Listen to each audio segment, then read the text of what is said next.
kamusta naman po yung mawak sa inyo, si Sir Hobby? Ay,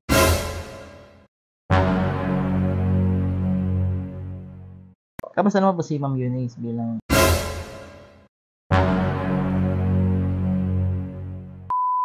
Ay, good morning. Andito tayo ngayon sa Silang, Cavite, sa office ng Silang. At ngayon kasama ko si Sir Hobby. Sir Hobby, kamusta ka naman ngayong araw at naka-coat ka? Ay, okay lang naman. So, meron kami pupuntahan. Dapat kahapon pa eh. Yes. Kahapon pa dato pumunta kasi galing ako ng Cavite City. Bakit yung ulo ko baka ganun no? So ngayon na tayo pupunta. At isang member to, matagal na siya. At siya LIP2 candidate ba siya? Yes, sir. LIB to Achiever. Ay, LIP2 achiever na? Yes, sir. Achiever na pala siya. Scholarship na po natin yung anak niya. Scholarship talaga. Scholar talaga yun. Scholar ba? Scholar na pala natin yung anak niya. Oh, yeah. Ayan. So, sige, let's G na tayo.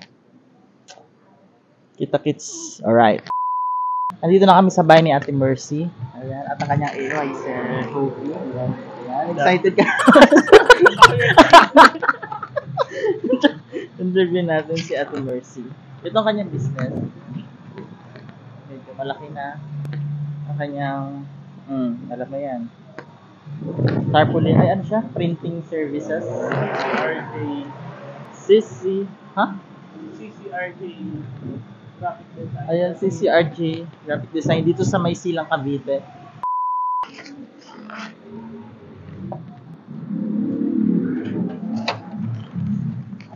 Ako po. Ay, good morning po. Good morning. bawal po na rin. Magkano na loan mo, te? Nung nakaraan, magkano? Rin po. Ang iyong AO ay si Sir Hobby. Joke. Ayan, Sir Hobby. Hobby. Ilang years na nga yung business? Yung business, sir, siguro, hindi ko maano kung start ng business namin, yung start namin is 2023. Ano lang. Last year. 2003 pala.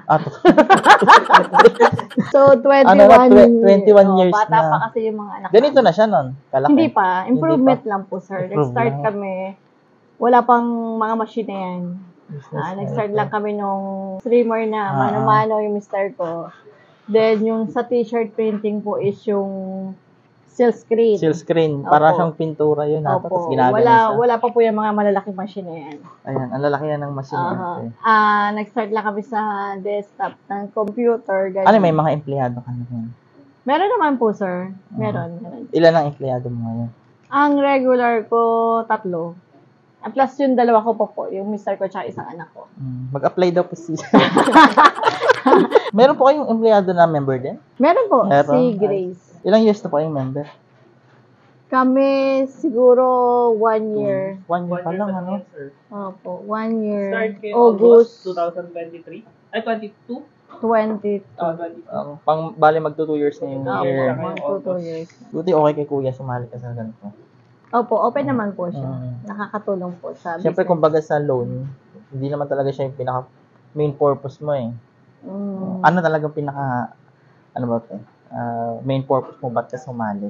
Loan ba o may savings, ganyan? Mostly, sir, nakakatulong talaga naman, sir, kasi ginagamit namin sa business. And then, yung isa pa yung mga benefits po. Mm-hmm. Mahalaga sa amin is yung insurance. And then, yung scholarship. Scholarship. Scholar na yung anak niya, no? Yes po. Nakakuha na po kayo ng LIP2, tapos kukuha ulit kayo ng... Opo. Anong Tulo. diskarte ginagawa niyo to? Para, may namadali niyo ba? Yes, 5 weeks. 5 weeks lang. Kasi kung tutuusin to eh, magkano ang nag-start ka ng loan na 5,000? 5,000. Siyempre, may business ka na noon. Opo. Itawag dito. Kung tutuusin yung 5,000 is masyado siyang maliit para mag-start up, Opo, di ba? opo. Saan mo siya dinala? Bakit? Dito pa rin, sir. Nainganyo ka na pasukin yung loan na 5,000. Ano naman talaga, sir, nagsisimula naman talaga sa mababa, then pataas naman siya. Alam ko naman po na pataas naman po yun kasi gawa na sa orientation. And then, ang ginawa ko na lang, sir, para mas mabilis, ginawa ko siyang 5 weeks.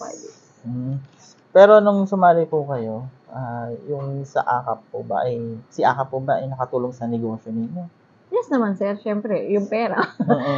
At saka yung, yung mga benefits po. Nung nag-loan po kayo, may mga nabili po ba kayong machine or naipon na Mostly po, sir, ay sa materials. paninda? Yun talaga. Supplies. Halimbawa, yung t-shirt, mga kabili. Opo. Tsaka yung supplies po. Yung mga stock ng mga supplies. Sa programa po ng AKAP, ano po yung pinaka nagustuhan po ninyo? Scholarship and insurance. Insurance. Oh, so yun talaga yung pinaka ano po ninyo. Mahalaga po yun sa Yung mga insurance sa yung nagtatrabaho. scholarship. Talaga tinabit yung scholarship. Scholarship po. Sige na po, Saka anak ano mo. siya, malaki Oo. Malaki na receive namin sa scholarship. Sa bagay, kasi yung iba, mga Maliit 3,000 lang. every sem, no? Opo. Kahit malakas ang negosyo, at least kabawasan ba? Sa, Dagdag din. Sa mga policy ng AKAP, yung ang pinaka nagustuhan nyo, yung insurance, no? Ano naman po yung pinaka ayaw Tsaka nyo? incentives. Pinaka ayaw nyo dun sa, ano? Sa AKAP kasi, una kasi, ang kala nila mataas yung interest. And then, napag-aralan ko siya, naaano naman siya sa incentives. So, pag nakakuha ka ng LIP1, bawi mo yung interest na inaakala mong mataas. So, yun din yung ine-explain ko sa mga hawak kong tao. Ilang hawak So, ngayon is 23. Pero dati nag-30 ako.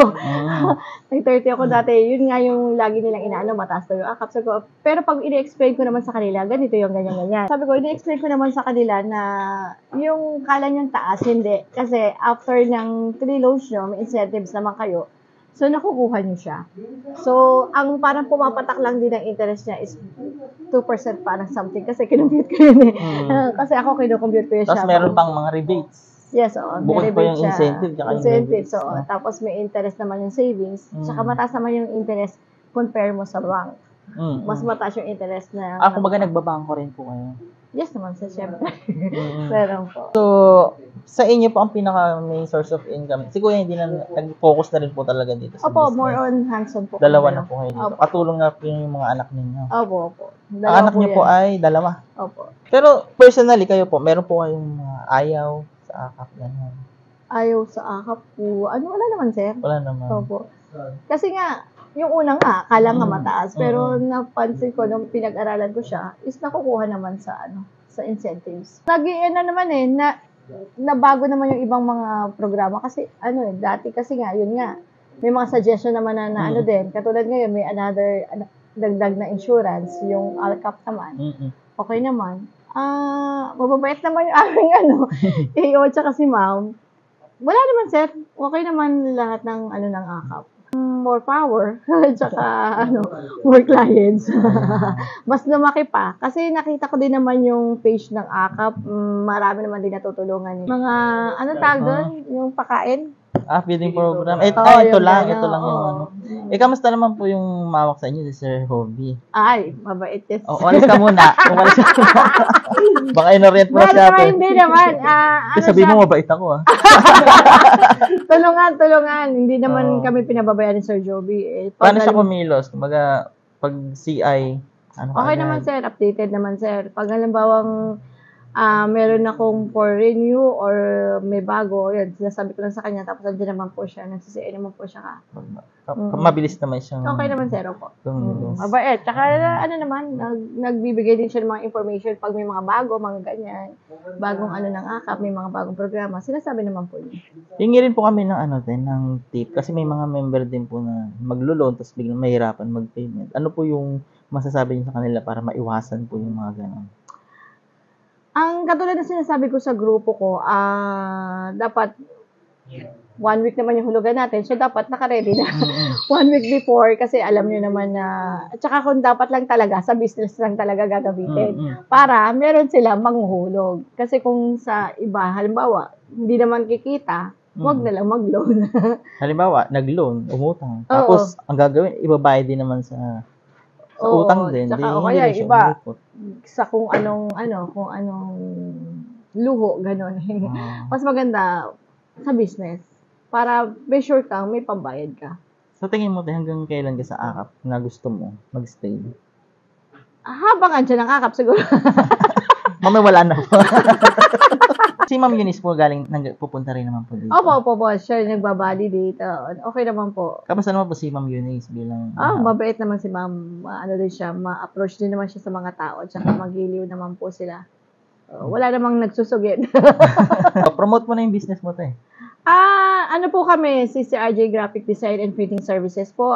Nag-offer kami sa tarpaulin, stickers, sublimation, mga signages, kung ano-ano po na offer ng layout, mga ganun. Katulad yan, may mga sa sublimation ng mga pag may mga tawag dito, events sa mga per barangay, sa school, yon. May mga hawak naman po kaming school, meron din pong barangay. Yun po. Saan ka po nila pwedeng kontakin? Dito po kami sa P. Montoya, San Vicente 2, Silang Cavite. Ayan. Si ate ang owner ng ano. Yung mister ko. Ako lang po yung kanyang assistant. Kumbaga, financer. Thank you po. Maraming More power po salamat. sa AKAP. Thank you po. Ingat po kayo. Yeah. Thank you. Naurit mo si ate. Mabait pala. Thank you po. sa Ingat inyo. kayo. Ayan, tapos na natin interviewin si ate. So, napakaganda ng kanyang business.